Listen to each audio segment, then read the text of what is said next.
Hi, I'm J. Andre Faust. When we hear the phrase national security, we are conditioned to stop asking questions. Why?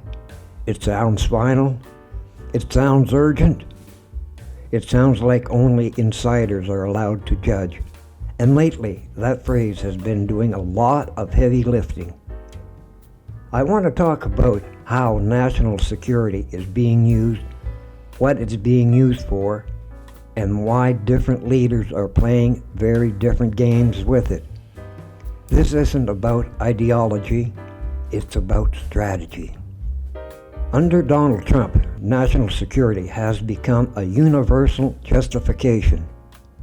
It is used to explain trade tariffs, immigration crackdowns, auto manufacturing threats, foreign interventions, even extraordinary actions like abducting the Venezuelan president are framed through the same lens. Once something is labeled national security, normal debate stops. Economic security fades, legal nuances disappear, and executive power expands. This is not accidental. Calling something a security threat bypasses the need to explain timelines, capacity, or feasibility. It replaces evidence with urgency. Take Greenland. When Trump talks about Greenland, it is framed as a strategic necessity. Rare earth, Arctic positioning, national security. But there is a difference between long-term geopolitical interest and immediate threat. Greenland isn't about urgency, it's about influence over decades. Yet the language used compresses time, turning slow-moving strategic questions into something that sounds like a crisis.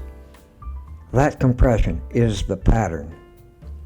Urgency substitutes for planning. The same pattern shows up in Trump's claim that the United States does not need cars from Canada or Mexico. On the surface, it sounds like economic strength, but underneath, it's a bluff. North American auto manufacturing is an integrated system. Parts cross borders multiple times before the car is finished. Plants take years to plan, permit, build, staff, and ramp. Calling auto imports a national security threat does not change any of that. It just avoids having to explain how the system would actually be rebuilt. This is leverage theater, not industrial policy. Now contrast that with how Mark Carney is operating. Canada opens the doors to Chinese EVs. China reduces tariffs on Canadian agricultural products. This is not an ideological alignment, it's a diversification. Carney is responding to volatility, not reacting to rhetoric. Western automakers are pulling back on EV production because of the cost and profitability. Chinese EVs are cheaper, often under $38,000 Canadian. If the goal is reducing emissions, affordability matters more than symbolism. You cannot decarbonize transportation if ordinary people cannot afford the vehicles. That is outcomes-based policy. This is where critics often accuse Carney of contradictions. How can you support environmental commitments and allow a pipeline? But that criticism assumes the world operates on moral purity rather than constraints.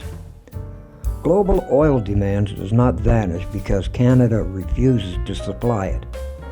If Canada does not export energy, others with weaker standards will. Supporting the pipeline stabilizes revenue and energy security in a world where the United States has rolled back environmental protections and even expanded coal production. At the same time, Canada accelerates domestic emissions reduction through affordable EV adoption. That is not hypocrisy. That's managing a transition in an unstable environment. Trump uses national security to dominate the moment. Carney uses trade, diversification, and timelines to manage the system. One flips the board to show strength, the other positions pieces quietly.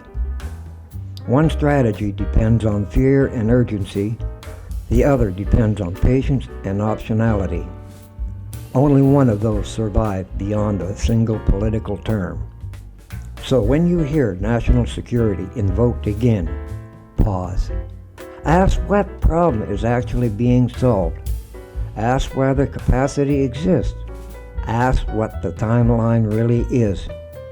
Because calling something a security threat does not make it feasible. And leadership is not about who speaks the loudest, it's about who understands the board they're playing on. This is J. Andre Faust for The Connected Mind. Thanks for listening and take care.